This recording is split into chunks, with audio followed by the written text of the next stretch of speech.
Hey, Hey, Darren, we're welcome to our live. very, we're live, and this is my very first live stream, I'll have you say. So, welcome and congratulations on being my very first guest on Power Apps Academy. In fact, more than a Thank guest, you. So we'll get into the nuts and bolts of that. But yeah, so welcome everyone to our very first live stream here at Power Apps Academy.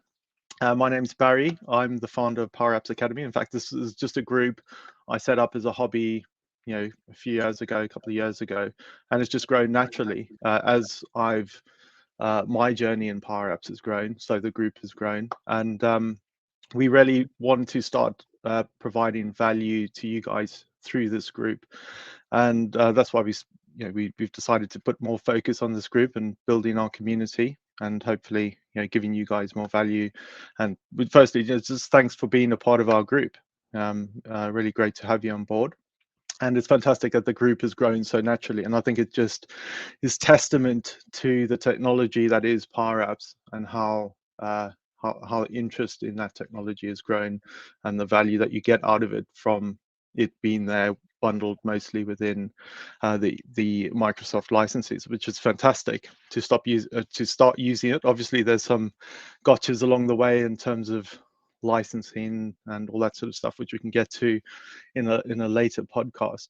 Um, but anyway, today's live stream is really focused on Darren, because he has joined our Power Apps Academy group as an admin and technical expert. So our main purpose here is to talk to Darren and just understand his journey in Power Apps and ask him a few introductory questions.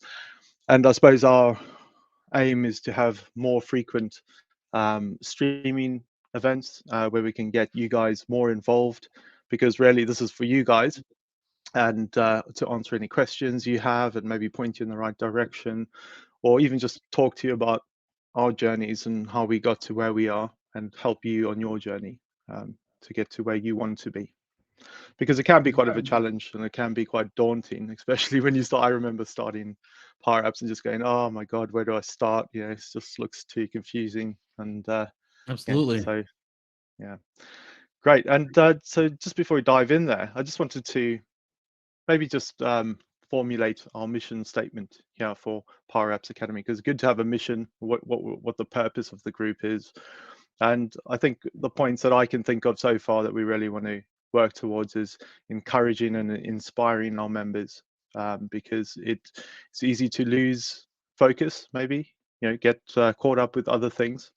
One of the key things that I've learned along the way is just to remain focused, because if even if you do a little bit every week, don't leave it for long periods, because then you've got to go back and learn everything. So we'll be here to help inspire you and encourage you. Provide information and tutorials. You'll if you're not already a member of Darren's group, he does some fantastic tutorials, and that's how I met Darren, through some of his posts, and that's why we got chatting. So certainly sign up to his YouTube group, and provide value in terms of templates that I know we provide on powerappify.com, which is a website that I run, and we can talk a bit about what we do over there later. And also just keeping you up to date with news. So it's good to have a news source, right? So you can keep up to date with any changes coming up around licensing or new functionality and that kind of good stuff. So, Darren, are you ready? I'm ready. You Let's ready? do it. Ready for good? Great. Okay, so yeah, before we hop in, if you guys have any questions, or I know this is our first live stream, so we might not have too many questions, but obviously we want you guys to interact. So please do ask us any questions as we go along. So Yeah. Darren, great to have you on board. Great to have Yeah. you an admin of our group and a technical expert. I know Yeah. you are a lot more technical than me, so great to have you on board. Yeah. Thanks for Um, having me. no worries. So it'd be great to introduce yourself to the audience, for us to know a little bit about you, Mhm. where you're from, what you enjoy doing outside of Power Apps, just as an introduction. Sure. Yeah. So I've been in the IT industry since 1999. So I was learning COBOL at a community college in 1999 when there was the whole Y2K. They were trying to hire as many COBOL programmers as possible back then. And I'd have to tell you, I hated COBOL. I took a COBOL class. I was in the lab and Right. hitting all these function keys and stuff. And there was somebody beside me doing some Visual Basic work. I'm like, oh, it looks a lot more fun. What is that? And so I signed up for a Visual Basic class, and there was a Visual Basic instructor named Kurt that sort of took me under his wing, got me my first job, and I really loved the application development. Back then, VB6 was this rapid application development tool, and of course, then .NET came out in 2001, and I started learning .NET, and I've learned a lot of stuff in the past 20, 23 years. But when I came across Power Apps, it really renewed a passion I had back at the very beginning when I got into VB6. That was, I could crank out apps really quickly, and I could, I was much more agile. And as people requesting things, I could get things back to them like, hey, what do you think of this? I could create this screen that does this for you. I could create this app that does this, and I felt like a wizard. Like I could just whip things out really quick. And so I on my LinkedIn, I put myself down as a Power Apps wizard because that's how I felt. And I've actually got a job that way. Actually, Wow. had a recruiter. They were looking for a Power Apps person, and they came across my LinkedIn. Like, oh, well, we want the Power Apps wizard. So Brilliant. so Oh, yeah, just a little tip there. If you're looking for a Power Apps job, just don't put something boring like Power Apps developer. Put Power Apps sorcerer or wizard, or I don't know, something interesting there. Sort of helped me there. But yeah, so I've been in the IT industry for quite a bit of time, and I'm been having a lot of fun with Power Apps. I've been working with Power Apps for about 3 years now. Um, and I'm a husband and father of six, and wow. I've lived in Orlando for, gee whiz, for quite some time now. I moved down here from Illinois, the Midwest, in 2006. So I've been here in Florida, Orlando, for quite a while, and So we've actually got representation from the great USA and from the UK where I am. So yeah, other side of the pond, yeah. And yeah, hopefully we've got absolutely, some. I know we've got some members of the group from all over the world. So yeah. yeah, it's great to have I so representation I would from encourage everywhere. anybody that's viewing to, type in the comments where say hello and maybe where they're from. That's always interesting to see where everybody's coming from. Um, but absolutely, I know when we talked about setting up this podcast here tonight, we are talking about what time was it? It's 5 o'clock my time, so I've learned you're exactly 5 hours ahead of me. Yeah. So it's 10 p.m. there, right? Yeah, so When's your I got the short bedtime? end. Yeah, I got the short end of the stick here. 10 p.m. God, and if I fall asleep, you know why, right? Oh, And every great. once in a while, we could try, my lunch break sometime, so that would be, I guess, 5 p.m. your time. Yeah, But and because there's people from all over, I suppose doing it at different time slots will help those who couldn't dial in maybe at this time. Give yeah, them an opportunity to join at a different time. So yeah, certainly we'll break it up a little bit and try different time slots and see what works best for the group. yeah, absolutely. Cool. So you've been a developer your whole life, and I can relate to your story, right? Because I started off. I'm not a developer, by the way, other than my Power Apps. So it is possible for non-developers to get in there, and that's a whole citizen developer thing, isn't it? But I started off. I went to Technicon studying a computer degree, and it was just COBOL as well. This is showing Oh, my age now. COBOL and C++. And oh, wow. yeah, but back then Yep. I was a bit You of got my respect there, C++. That's like a real man's yeah. language. No, but I actually hated it, and I just ended up not going to college. I dropped out and did something completely different. So I don't blame you. Was it the pointers? it's just yeah, you've got to have a certain mindset, don't you, to be a full-on hardcore full stack developer or Yeah. a proper developer. You've got to enjoy doing that stuff, and I just you got to love it because you sit in front of the computer 24/7. And for me, it was just too detailed. It was so much work to achieve little results, and that's why, because I'm quite a creative person, and that's what I love about Power Apps is you don't need to know all that detail on how to program to end up with a product that's Well, yeah, imagine you have to code like a simple application in C++ from scratch. You know what I mean? It's taking months, and a Yeah. lot of training. So Yeah. It takes a lot of time with a full stack. I mean, yeah. yeah, so Yeah. brilliant.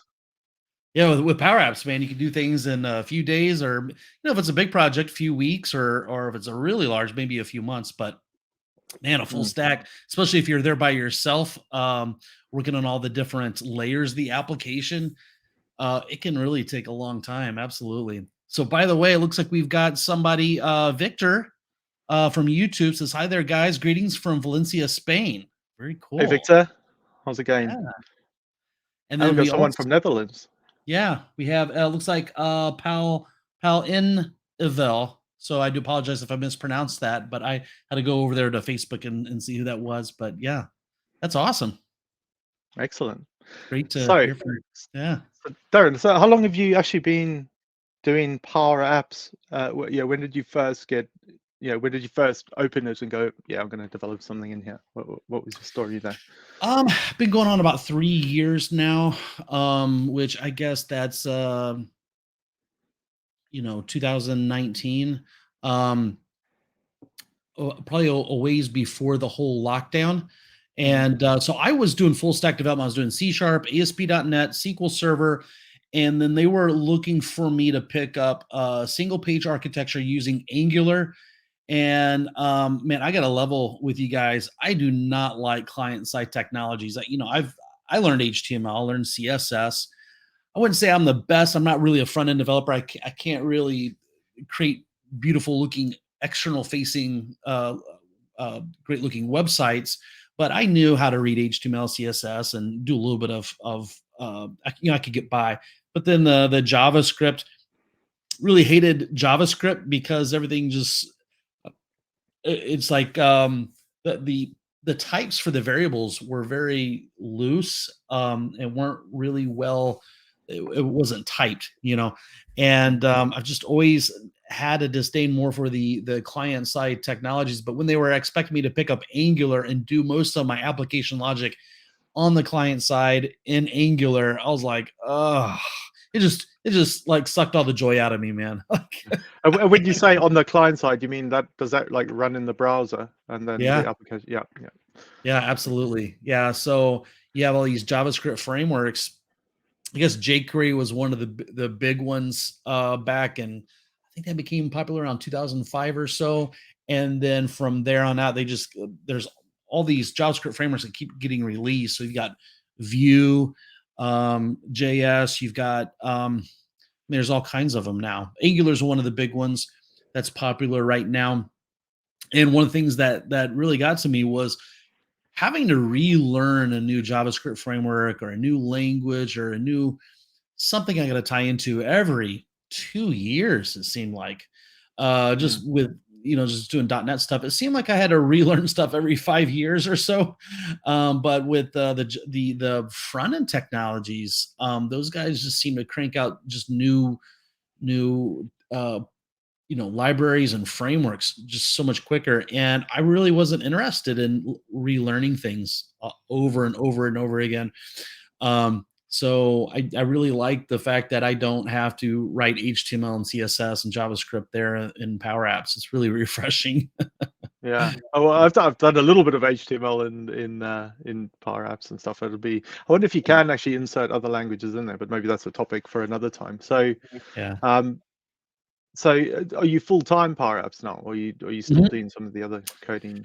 Yeah. So I have a full time job, and I do a little bit of stuff on this side, some freelancing stuff, on the weekends, and then I also do the YouTube stuff on the weekends. So I'm really packing it in sort of tight where I don't really have that much free time. And my wife makes me take some time off here and there, and so it's been a little bit of a challenge, and but I just sort of manage it, as things, take it one day at a time. Yeah. You know, one thing I've noticed since starting up Power Apps Academy and doing a few videos and some of the other work is you don't realize how much work all these YouTubers and all these guys that put all the content out there, how much work they actually do. So every time you go and watch one of the videos, it takes hours of preparation and all this sort of stuff, right? And I think people just Yeah. yeah, it is. We are doing it because we love it and we want to help people. But it's nice to get some appreciation, doesn't it? When you get likes on your video and people subscribing, it actually shows that people appreciate what you're doing. And it can be a little bit disheartening if people are watching it and they're not subscribed or they're not liking Yeah. your videos. So Yeah, guys, if you are absolutely. watching videos, do like them and subscribe. Yeah, I've That's always heard helpful. people are mean on the internet, but I'm sort of blown away some of the kind things that everybody says to me on the channel. I'm sort of humbled and sort of like I tell people it's like, wow, that's a big deal to me. You saying what you just said, which is some people tell me I'm the best, which I'm like, no, I'm not. Yeah. I'm not the best. Thank you, but no. but but they Fantastic. say things like that. I'm like, all right, you made my day. All right, thank you. Yeah, it's just little things, isn't it? It's just a Yeah. little comment over here that really like goes, oh, people are appreciating the content that we're putting out, which is always appreciated. Sometimes I feel like coming out of my office and like interacting with my wife. Hey, I'm a big deal now. Like, Famous, yeah. Oh, but excellent. yeah. So yeah, that it really sort of keeps me going and yeah, a lot of people are really positive and really nice. Yeah, But yeah. yeah. And how long do you think you need to be using Power Apps to be considered not a novice, but a sort of uh, not an expert? What's in between novice and expert? Intermediate, sort of. Like an intermediate, Yeah, yeah. I mean, moderate level. You know, how long do you think it takes? for me it was and I don't know if it had to do with my programming, my software development background, but I felt like somebody like really struggling with it even as a software developer because Power Apps is really different than a programming language. Um it's got all that declarative type of stuff in there that you'd have to imperatively set with a programming language, but um I went to struggling to all of a sudden it's just like things just sort of clicked in my head. It's like, oh, and I think what it was as I was writing my first app, there is no menu control. And so I have a free PDF resource I put out there that I put out about a year ago. And what I was trying to do is I was trying to take all the things that I struggled with for the first 6 months of learning Power Apps. And I'm like, man, if I knew all this stuff, it would have sort of catapulted me into creating apps and just got me, with my feet are hitting the ground running, And one of the things was there was no menu control, and my first app was just a one screen app, and then as my boss asked me, like, well, we need something else to happen in the app. I'm like, okay, I'll create a different screen for that, and I put a little button, and I put the button there, and you click on the button, it goes to the second screen, and then it sort of grew from there and I'm like, okay, I don't want just random buttons all over the place. Then you go to that other screen, and it's like, okay, now you got to copy buttons over here that go to the other screens. And it was whenever I finally took the time to learn how to do a menu. That's where things really started to sort of click in place for me. And I wouldn't say that learning how to do menus would make everything click into place for everybody else. But maybe there's like some big thing that once you learn that one thing, it's like this one thing that was sort of holding you back. And once you learn it, Mhm. it's like things just like got a lot more easier. And then Yeah, from there on out, as you develop another screen, it's a lot of repetition. yeah, So you feel like there's tons and tons of stuff to learn, and there's so much things that you don't know. And but after you learn how to use a patch statement, that was a big like, oh wow, I love this so much more than using a form. It gives yeah, me a lot more control, and I can do a lot more cool stuff. It's things like that that's like, oh, I could use that over here and over here. Um, yeah. and so that's what it was. It was like a dramatic big effect once I picked up key things like the menu and the patch Yeah. statement. Wait, when you were saying menu, Mhm. are you referring to maybe like setting a component on the side and that has some buttons and that component is reused on different screens? Because I Mhm. know you can either have a tabbed screen where they might put buttons which hide elements and unhide Right. elements. I find that myself a little bit confusing. I Uh-huh. prefer to use different screens. Anyway, Oh, that's yeah. yeah. I prefer the tab thing. Might look cool in some scenarios, but when you start hiding things, having too much on one screen, it can get a bit, you can get a bit lost, can't you, with all these things? Absolutely, I agree. Yeah, if there's something like you have one screen that does one thing and does that one thing well, and if you Yeah, need to do something else, you try to put it on a different screen. But let's say that one screen edits customer data, and there's like so many fields. And people really do like tabs. So I try to implement tabs if there's too much stuff to fit on that one. But if you're editing something like orders or inventory, then I try to create a different screen. But yeah, menu something like on a typical like a landscape oriented, not a mobile app, but a landscape. I always like to put the menu on the side, the left side, and then on mobile apps, I put the menu at the bottom, and then yeah, then tabs for stuff that just so many fields that you know to really yeah, fit on without it. yeah. Yeah, so I remember one of the key sort of things for me was every time at the beginning, every time I'd create a form, I'd always have a back-end data source, and then I'd have to like maybe a SharePoint list, and then I'd collect all the data within the form. But then you had to format it exactly like they wanted you to format it. So now I prefer to have free text fields, and I just collect all of those into a collection or variables, and then I write those Yeah, back. Yeah, it's much easier. It gives you more flexibility and yeah, and, yeah, and it's much quicker to do as well. yeah, Yeah, absolutely. I see we've got some other comments on the list there. Data is king. Hello. Yeah, Jada's King. I know Jada is. I'm trying to remember what his actual name is, but he actually has a YouTube channel. He does a lot of work, of course, in Power Apps, but he does a lot of stuff in Access as well. So I'm sort of losing what his first name was, but thanks for stopping by, man. Yeah. Yeah. So we also have Victor again. How many hours to become a wizard then? Oh, let's see. Hmm. How many spell books do you have to read, right? Oh, It took me about 6 months to feel like I was anything close to a wizard. And then so what I try to do in my YouTube channel and that resource that I created for everybody is called the 10 things you must know about Power Apps before you write your first app. I try to condense that all down to, about an hour or two of reading or whatever. So how I can don't we get know. that, Darren? Is that a free resource that you provide or? It is, yeah. That is on almost all of my videos. I have it. Unfortunately, I don't have it readily accessible. You know what? I'll put the link down below when I get maybe right after this. I'll put that down below, and Yeah, then that'd be I've got useful. a master class where I sort of go into a lot of this stuff more in depth. But yeah. But as far as how many hours, um, I don't know. I'd say maybe at least a month or two, right? Would you say that you're a wizard yet, Barry? Definitely not. Definitely I've not. still got a long way to go. Yeah, some of the more complex things I look at, like some of the nested statements, I can get a little bit lost in them, Uh-huh. and I have to. Yeah, what I find is I have to focus a lot and trial and error until you get it worked out. And like I'll go to some of the forums. And I'll read through and some of the guys out there, they just like, oh yeah, try this, da, da, da, da. And you're like, what the hell is that?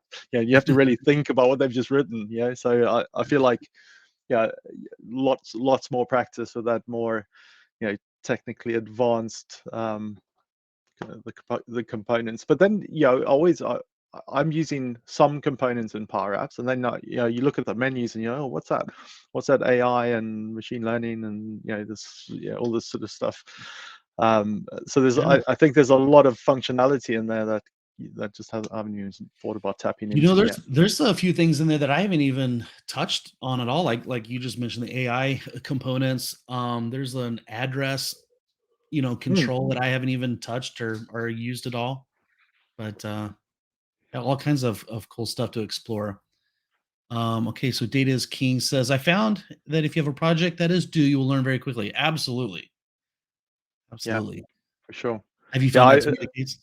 yeah. I mean, the way I learned was I so the first app the first initial app I created was an ordering app, because it was there wasn't any standard way of doing it within our business, and people were just sending in requests and all sorts of stuff. So I wanted to have some sort of shopping basket app. So I knew what I wanted, and then I Mhm. was like, oh, I didn't even know where to start. I heard about Power Apps, and I was like, oh yeah, let's just try it out. And then I watched a video of Shane Young did a video on a shopping basket, and I Yeah. just took elements of that and I just started building it out and building it out. And then it Yeah. didn't take me long, and I had some sort of concept that actually worked. I was like, oh my god, yeah, this is fantastic. And then you because you know what you want. Um, I didn't actually go and do a start. I know we had a chat about this the other day. I didn't actually go and do a course on Power Apps. I just started using it and just watching some videos and just taking the parts that I wanted out of each videos and just sort of speeding through it, and Yeah. then just pulling pieces together like that, and then eventually you build it out. And I don't think the only disadvantage of doing that sort of way is you don't build on the core concepts. So it probably took me a longer time to learn the core concepts because I was a bit picking and choosing what I was learning. Yeah. So I think if I went back, if there was a some way of going, right, these are the core concepts, maybe the principles around using forms and all the functions and all this sort of stuff, I could have Mhm. been a little bit more effective in the way I learned. But I found it. I enjoyed the way I was learning because I was actually doing. Well, I hate sitting through courses and listening to material that you don't actually use. So, Mhm. but I suppose the nice thing about listening to someone who's already done it is what are the key parts that you have to learn, and then you can give that to someone, and then they go, okay, cool. Now I'm just going to make sure I understand these core principles, which will give them a good stepping stone into becoming a wizard quicker. Yeah. Absolutely. I found that that's how I learn a lot. And I would imagine a lot of people do that as well. They don't necessarily like, okay, I'm going to crack open this book or this course. I'm like, no, I just want to put a button there and I want that button to do this, or you've got a project and it's like, okay, well, this is the main screen. Let's see if I can crank this out. So, Mm. And there is a huge amount of resource out there for learning, right? There's lots of guys doing YouTube channels, and I think there's also the forums, the Microsoft forums, and Facebook groups. So I think there's just because normally when I want information, I want it quickly, because you're on the problem now and you want an answer now. I don't want to have to wait the next day or whatever. And I found you can go to different places and you can get the answer quickly, which is fantastic as well. absolutely. Yeah. So I'm looking at the other comments coming in. Data's King subscribed to your channel last week. Good content. It's compliment Darren's. Keep up with the good work. All right, very good. Yeah. So then we also have Pat's podcast. So I'm just starting to use Power Automate to export CSV files. Do you utilize PA? I'm assuming he's talking Power about Power Automate. Apps. Oh, Power Power Automate. Automate. Yeah. Yeah. So Barry, do you use Power Automate quite a bit? Like what's your Yeah. ratio between Power Apps and Power Automate? I do all my data collection at the moment. I do most of my data collection through Power Apps, and then I Hmm. do the actions with that data through Power Automate. So sending emails, writing back to SharePoint lists. I want to start looking at more advanced stuff. So I'm busy working on a starters and leavers forms, and I want to automate adding people to groups. And let's say there's a leaver, for instance, and they have to leave on this date in the future.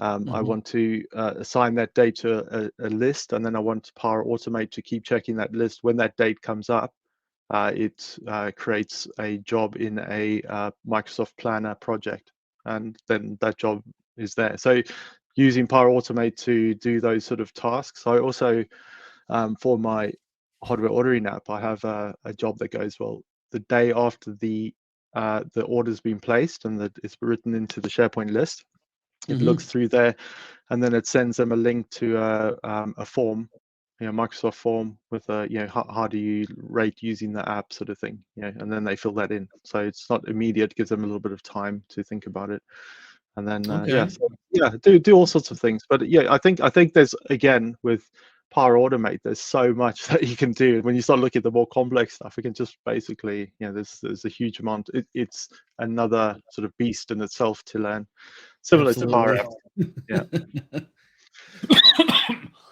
Yeah. Yeah, excuse me. Yeah, and then you got Power BI, which seems to even be a bigger Oh, thing that's yeah. been around for even longer.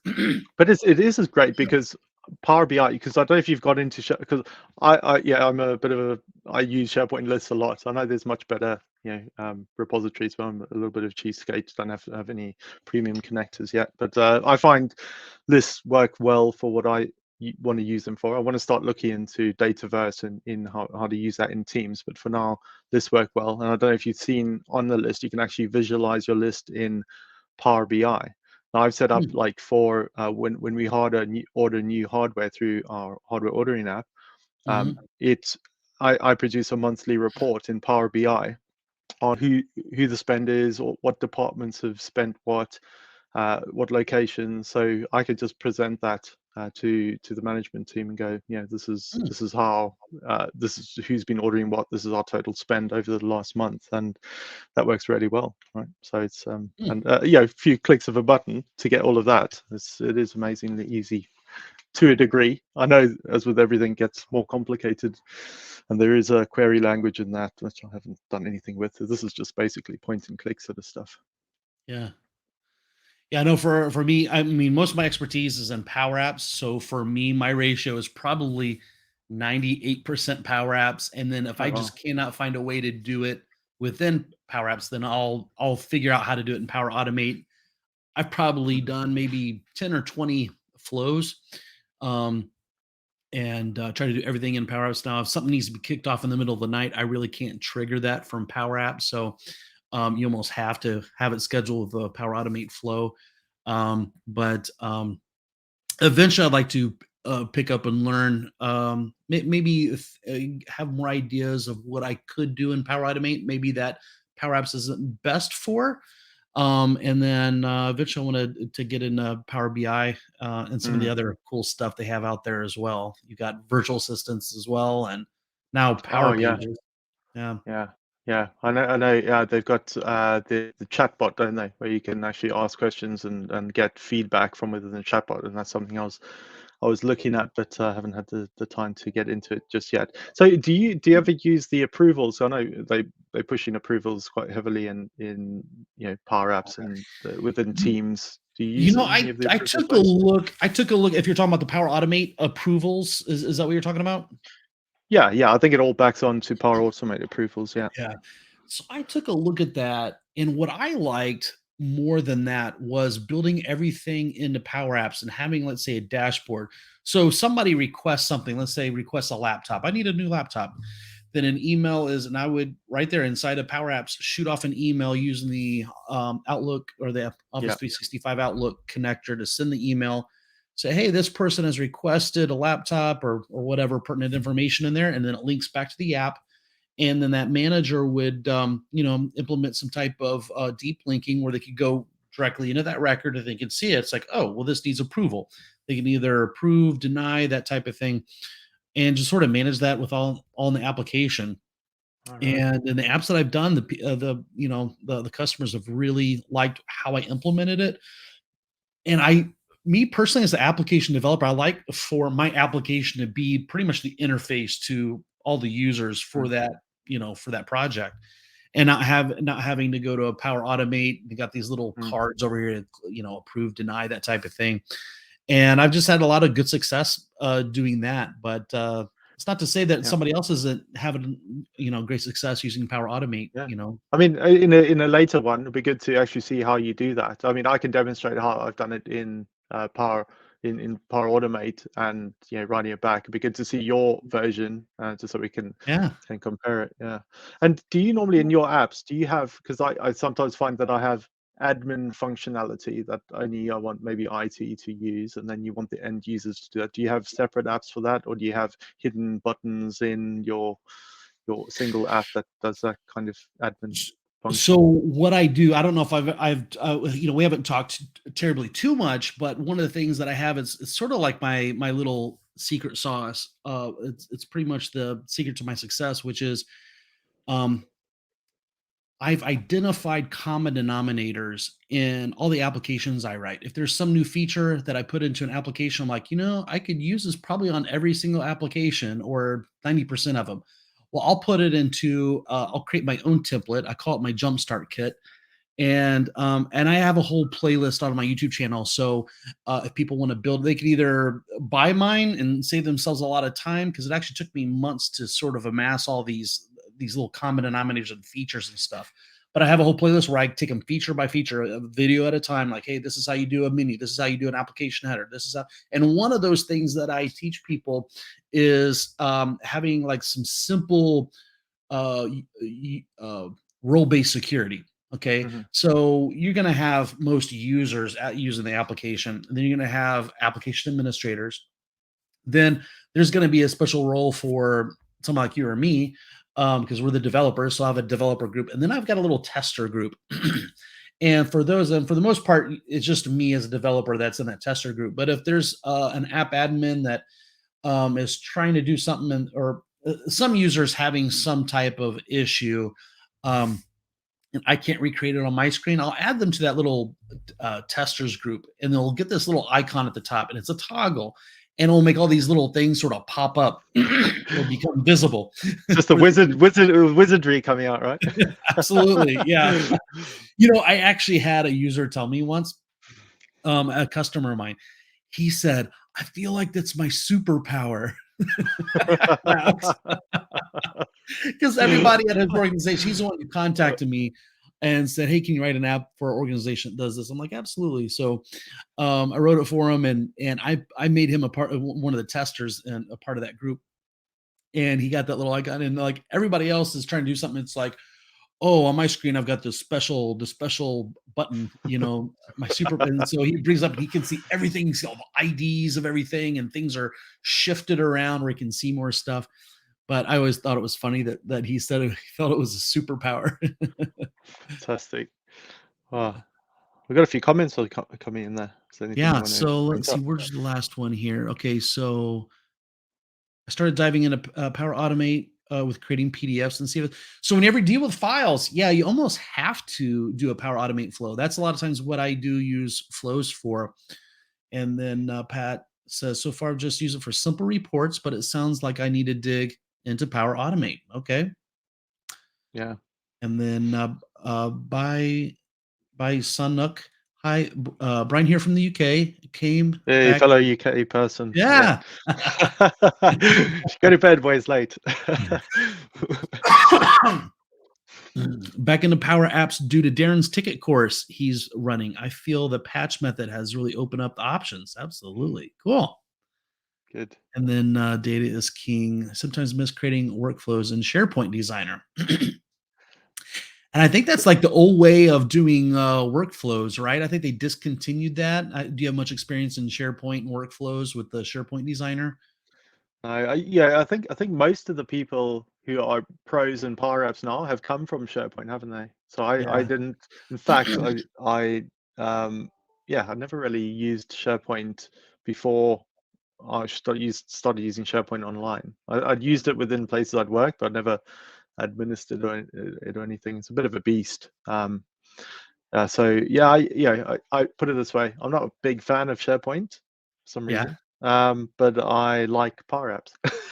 Yeah. Maybe I like because I've always heard horrible stories about SharePoint. I'm not sure what SharePoint design is like, but I can imagine it being a beast. Like the old ways of creating SharePoint pages before they upgraded to the modern view or whatever, and just Uh-huh. it's just so cumbersome and stuff. I mean, like in terms of a wiki that we use, we use Confluence, and it's nice and easy to use. And when you go over to Mhm. SharePoint, you're like, oh god, this is a bit painful. But but what So I've when noticed, sorry, quickly, is a lot of the other app providers and platform as a service providers are bringing out this low code technology. I don't know if you noticed, but Confluence has just brought out a low code platform over at Salesforce. Yeah, I think they're all realizing that they have to start building that automation layer on top of it. So it's definitely picking up, not just in Microsoft. Obviously, they market leaders, but Mhm. others are following trend definitely. Yeah. When I got into Power Apps, I'm like, oh, where can I write my data to? Like, and there's all these examples using SharePoint, and I was familiar with SharePoint, but I'm like, it just seemed like there should be a database system for Power Apps. Of course, we all know that to be Dataverse, but of course, you need a premium license for it and stuff. And I'm used to using SQL Server, and I could tie it in SQL Server, but the state agency that I was working at, the state of Florida, they didn't want to buy the premium license. So I'm like, okay, so I can't use SQL Server, I can't use the Dataverse. What's the best thing? It can't be SharePoint. I don't want to be using Excel spreadsheets. That didn't sound right. But it turned out to be This, SharePoint is the best option when you don't have a yeah. premium license, right? Yeah. And it's just a question because I've always thought I know the premium licenses are expensive because I always wanted to have a connector back into Jira because we use a lot of Jira for ticketing and stuff. It'd be nice if we could integrate directly into the right fields. But obviously you have to pay a lot of money for that, which I don't want to do yet. But what about creating your own connector with APIs? Is that something that you've ever thought of doing so that you don't have to pay for the premium license? I definitely know you can do that. It's nothing that I've really sort of given serious thought. Especially being a developer. So yeah, I haven't really given much thought to that, but it's definitely a possibility. Yeah. Mm. I wonder how much effort. It'd be good to know from someone who's actually done that. How they achieved it. Maybe someone knows someone. Get them to get in touch with us. Yeah. Well, I do know that. I mean, a lot of times, if you're not, as far as in database sources, you've got MySQL, which is very popular. So there is a connector. I think that's a premium connector as well. And you have, I've heard it pronounced as Postgres. Postgre, Um, yeah. yeah. And of course, I've always read it, it doesn't look like Postgres, but is Yeah. that how you pronounce it? Well, it's Postgres? Postgre SQL. I think they Okay. call it. It's PORSTGRE SQL. Yeah. I I've think. heard that that's it's like the open source version of like a big database system like Yeah, Oracle or SQL yeah, Server, right? yeah. That's right. Yeah. Yeah, But it's quite yeah, popular. Yeah, but is that a premium connector to that as well? I believe so, if I'm not mistaken. Yeah. It's like you can have SharePoint lists. That's all. Yeah. Do You SharePoint. want anything else, you have to pay like double. And of course, the big pain in the butt with SharePoint is like they have to have direct access to add and edit data in the SharePoint list. Well, users, they like to go into SharePoint sites. So, I'll just bring this up and edit it. Yeah, And you almost need to lock that stuff down so people are discouraged from yeah. doing that. Well, That's what scares I me as think a developer. that's another topic is how to secure SharePoint lists because Yeah. I think it's easy just to go, oh, actually, everyone will be using the application and everyone needs read write access to the SharePoint list. Yeah. So I think there's a way where you can use service accounts and only the service account can write to the SharePoint list. And I've come up into issues with that because when I write to the SharePoint list and then I want to send a flow, it uses the service account to send a flow. And when that goes to the ticketing system, the user doesn't get the reference number because it's the service account sending the email and it Ah, replies to so there's those sort of gotchas that you have to have these workarounds. And that's mainly why I send most of the communications directly from Power Apps, and then I also write it back to the SharePoint list, just so okay. it's the user sending the emails. Yeah. So we do have some more comments here. Let's see here. Um, okay, Billy, Power Automate approvals has come a long way now. Has a beautiful home for approvals within Teams and actionable emails can save vast amounts of time. Okay, very good. Good to Yeah, yeah. know. I mean, Teams has come a long way. I mean, they put a lot of effort into develop. We use Teams quite heavily, and I've actually created like a what I call digital launch pad within Teams that I can launch all my digital apps from. Because really, what I want is just a single place where users can go. Everyone uses Teams. If there's in the left hand menu bar, they launch the digital launch pad, and they've got all the links to all the apps in there. And that's easy, Okay. just one place for them to go. But Yeah. yeah, Teams. It seems like they come in. I think you get a free Dataverse license for up to a certain level. So and you can actually develop Power Apps from within Teams. I haven't Okay. actually seen too much of it. I think I opened it once, but there is a plugin within Teams to develop Power Apps. You know, Just to confuse the I've matter. tried the Power Apps inside of Teams once, and it just there were some subtle things that were really different that really turned me off. Doesn't mean that it wouldn't be something great for somebody else. I'm like, oh Yeah, man, I just missed the native Power Apps environment, you know. But yeah. have you ever messed with that at all? Actually creating an No, app inside of Teams for no, Power no, Apps? no, I haven't. Maybe I should try. I suppose the appealing part of that is having Dataverse. I don't know Mm.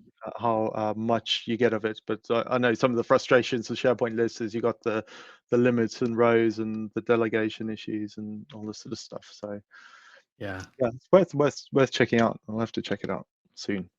We can do it and Mm. report back. Yeah. And then we have Victor, your famous var show debug 3 printing guy. So he's talking about my little feature in my application template, using it daily thanks to you. So that's that little superpower that somebody called it, along with your little little squares, top notch secrets at work, learning lots. Awesome. Well, thanks a lot, man. I appreciate that. Yeah. And then we have Hans from Guatemala. I need to. Guatemala. Wow, welcome. Yeah, That's some way. That's out yeah, there in South America, isn't it? I think so. Um, Yeah, I need to create an app that contains details, some examples. Easy, thank you. Um, contains Contains detail. details. Need more So info. yeah, I would say Hans, if you're looking for some good examples, you might want to check out the templates that come with Power Apps. Um, what I might do is just so that let me see if I can pull up an example really quick here. Let me share my screen. There we go. So if you're inside of Power Apps, if you click on this little link here, more create options. Okay, so I'm in the home. And so if you're brand new and you want to see some examples, so here are some good sample applications you can take a look at. I have two sample applications, two separate videos on my channel. One's an inspection checklist app. If you do a search on my channel for that. Also, I have a little report mobile app that's a sample app. But you got quite a few apps as samples. So, Barry, Yeah. have you messed around with any of these templates before? I have. Some of them can be a little bit confusing for starters, I think. But it also, Yeah, if you go that's to true. powerappify.com, I've got 2 free templates on there. One is like a data collection template, and another is that digital launchpad. And you can download those, install them. The digital launchpad is really easy if you're new, and What's you the can URL? play around with them. Power app. Powerappify.com. Yeah, Am I it's a spelling new that website. right? I've just set it up. Powerappify.com. Yeah. All right. Is this it? Uh, no. Try HTTPS. Maybe that's it. Our Appify. Yeah, appify.com, right? yeah. If you have the link, if you paste it, I Let can. me just have a look quickly. Yeah. And Yeah, works your for me. website is what is the URL to your other main site where you said you've got a template and some other things up there for people to look at? Powerappify.com. That's it. Okay, that is it. Okay. Hold on. Let me just put it down here. I put it in our private chat there. See if you can. All right. Yeah, I haven't got much on there. It's a website I've just launched recently. So Yeah, let's check it out here. Okay. So you were saying what all is here that So you if were you go talking about? down, yeah. If you go down, you've got that new software or cloud service request app. So that's basically an app if someone wants to, let's say, in your business, capture some details. Like I want to, so let's say I've got normal Office installed, and I'm a business user, and I want to request a new cloud service, maybe Office 365. Then I can go in there. This form collects all the data that we'd need as a business, and then it submits it. So the one that you're talking about is this first one here that I'm hovering over. Yeah, yeah. Okay, let me click on that one there so people can see what you're talking about. So you've got a description here. Okay. Yeah, And and so what? So Would you say that? basically, if you download that, and it comes with full instructions on how to install it, but then you can actually, you might not have to use it, but you can just have a look at how it's configured, and you can have a Okay. look at all the code samples that are in there, and you can reuse that. And there's the other digital launchpad one if you just go back. Yeah. So guys, that's free. All right. That's free, and the other one's free, the digital launchpad, which is, I explained earlier, that sits in Teams, and All then right. that, that's got all the links to all the applications that we have, and also the drop down menus takes you to other links in there. So that's a really easy one just to So when install. you download this, is this the MS app file or is it the zip like a solution? It's a zip, and you just go import new template, and you click on it, and away you go. Okay. Very Yeah. good. And Well, actually, the one I've just uploaded is the if you go back, that the IT ordering app. So uh-huh. that one's I'm look 590. I'm looking at your Peanuts. color. I'm looking at your color theme. So all the blue ones are downloads, and all Yeah, the what teal and those are like services, right? Is that yeah, like the yeah. color That's theme you're going with? Yeah, so yeah, if you need an expert for an hour or whatever to help you install a template or help you get over a problem, then you can use that. But the templates come with full documentation and whatever, and you can just install it and customize it for your business and start using it. I mean, it's 599. I'm not going for high cost. I just want to get it out there. The Yeah. IT hardware ordering app actually took a hell of a long time to develop. So you get all of that, and you can learn how I put it together and how everything works. You can install all the Power Automate flows and stuff that come with that. So Okay. that's really, really useful for learning. If you want to power learn, get a jump start, you can use that. Well, yeah, if you're working for an employer that needs something like this, Yeah, 6 bucks. I've spent a lot more for stuff like my boss needs something and I need to do a presentation, either need an icon or I need a jump start on something. I'd gladly pay yeah. money to sort of get a jump start on this. So so this handles like if you want to order hardware equipment like within IT, Yeah, is well, that you what can do it to anything. So basically, there's a SharePoint list at the back, which is the catalog. If you go back to the ordering screen, okay, so uh, go back one. go back to one of the screens that has the shopping basket on it.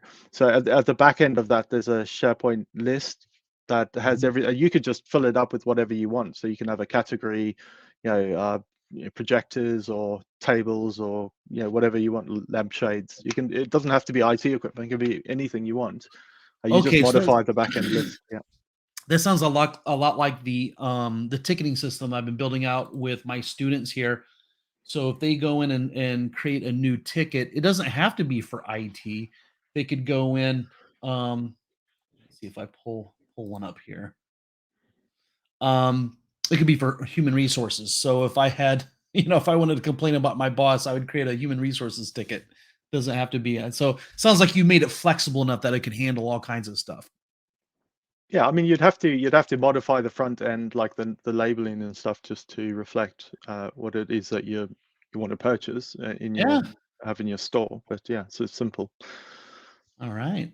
Very Yeah, I good. mean that's the admin screen, by the way, because after what we found is after you place an order Hmm. for an item, so in the catalog it has like here's a laptop. It costs £1,500 or whatever, but it's like there's a Dell laptop, but in like we've got offices all around, and if it's someone for a different country, maybe a different Hmm. model. So in here you can come in and put your purchase order number that is generated within the app, and then you can put the actual model, the actual cost, because when I said we report in Power BI, you want the actuals, not the actual estimated cost, to say how much. So this is for the asset manager or whoever ordered the device to come in, update the order of what it actually was when you purchased it. And then it updates back to the SharePoint list to say, for this order, this is the actual price rather than, this is what we estimated the price to be. Okay. So how long did it take you to write this application?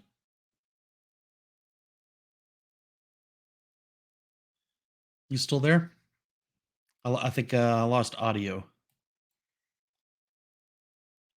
Still there? Can you hear me? Now I can. Yeah.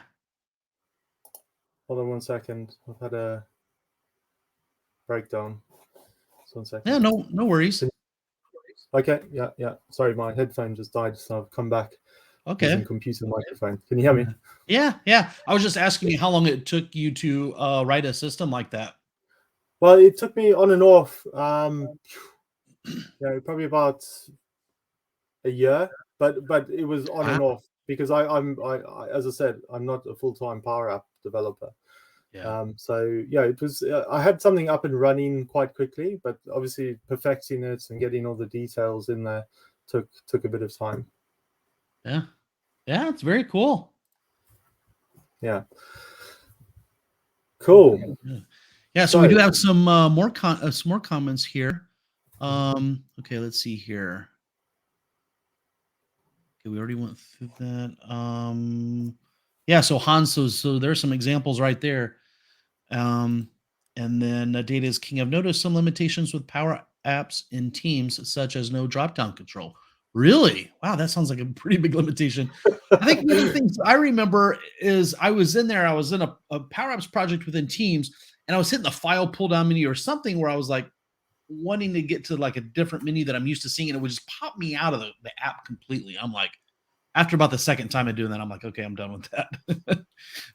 Okay. Also, I don't think you can bring in existing data into Dataverse from Power Apps and Teams.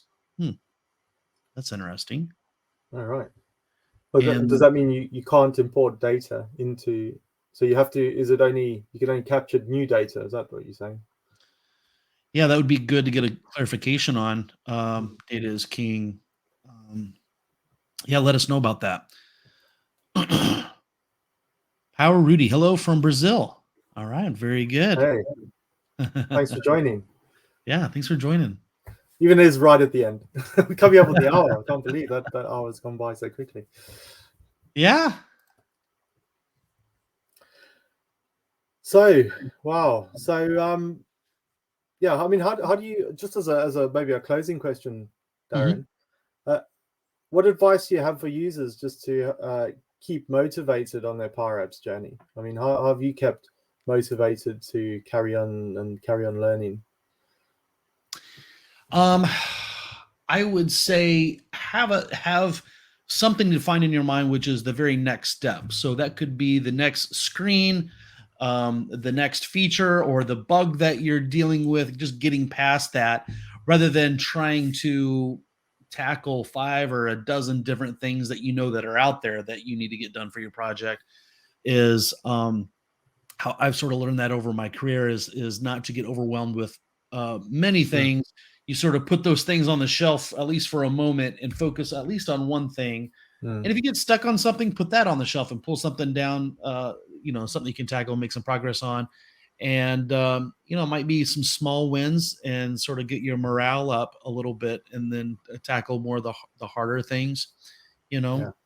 I mean, my advice would just be keep at it, right? Keep going, and keep an eye out in the business that you're in, just to listen for problems. And then you think, well, how can I solve that problem using this? There's a lot of manual processes out there which people do, which there's a big drive for efficiencies within business, right? They don't want to be relying on manual processes, and they don't want to have to wait for development teams to have to develop things. And once you get to a level of proficiency with Power Apps, you can start solving those problems, and then also evangelizing what it can do to other teams and start pointing them in the right direction, get them on the journey, and then you sort of spearhead that, and suddenly you get other people in the business who are going, oh, this is wasting our time. How can we fix this? And once they are on board, then then that sort of spreads a bit. But and also, as a final note from me, don't go too long without practicing, because I actually started, and maybe why some of the apps took a long time is because I actually went for a long period where I got caught up doing something else, where I actually didn't do Power Apps for ages, and then I had to come back and relearn everything, right? So you don't want to be having to relearn and refresh all the time. Just even if you do a little bit every week, I think just keep at it and just keep doing it. It's true. And something I would add to that, you talking about, like, if you get to know more about the business that you're serving, you might think of, like, how could I automate or help that? One of the things that I've noticed is a lot of times people in business or in the field, they've got this huge whiteboard somewhere. They're managing data and they need to collaborate with it. And so people, it could be a matter of scheduling doctors, in a emergency room, hospital, or all kinds of stuff. I even saw it working for Department of Transportation, where they'd have whiteboards all the way down for all these projects that were going on, and for them to think, oh, well, we could have a programmer create an application that would manage all this stuff. They might think, oh, well, IT always tells us no, or oh, they quoted us hundreds of thousands of dollars to do this. But now with the Power Platform, you could come in and say, hey, look, just in this afternoon, I created something that would duplicate your little whiteboard out here. And they're like, what? And you start to feel like a wizard, You You can be a wizard. That's it. Just in one afternoon, Power Apps. Right? Oh, fantastic. Oh, it's been a great session, Darren. Thanks for that. And I think we try and do these frequently. And if you guys out there want us to discuss any topics in particular that you want to learn more about, and we can maybe do some deep dives. I know Darren loves presenting and showing us how things are done. So we'll be more than happy to dive in there and challenge his technical skills anytime. Yeah. Very good. Very good. And I guess one last thing I wanted to put in here, Data's King got back to us. He said, only new data. So just in case somebody heard that, like, what? They wanted to know, he did get back to us there. So his previous comment was, I don't think you can bring in existing data into Dataverse from Power Apps and Teams. Right, only okay. new data. data. So that sounds like a pretty big limitation. Thought I'd get that in. But thanks for having me. And we'd love to hear more from you in the comments. So if you guys, see this video later on, and if you guys liked it, want to see us do more of these, let us know. And any other parting words? No, that's it. It was good. As I said, this is my first ever live stream, so I can't believe the hour went by so quickly. I know, it does go by quick, doesn't it? Yeah, I was getting really nervous beforehand. I was thinking, oh my god, how's it going to go? But I think once you're there and you're just chatting, it's a lot easier than you think it's going to be in your head. So absolutely, and people commenting and stuff sort of keeps things moving along. It's really great when people participate. Yeah, very good. All right, well, thanks a lot, and thanks everybody for stopping by and interacting with us. Yeah, thanks guys, really appreciate your jumping on. Yeah, bye-bye. Speak to you soon. Cheers guys. Bye.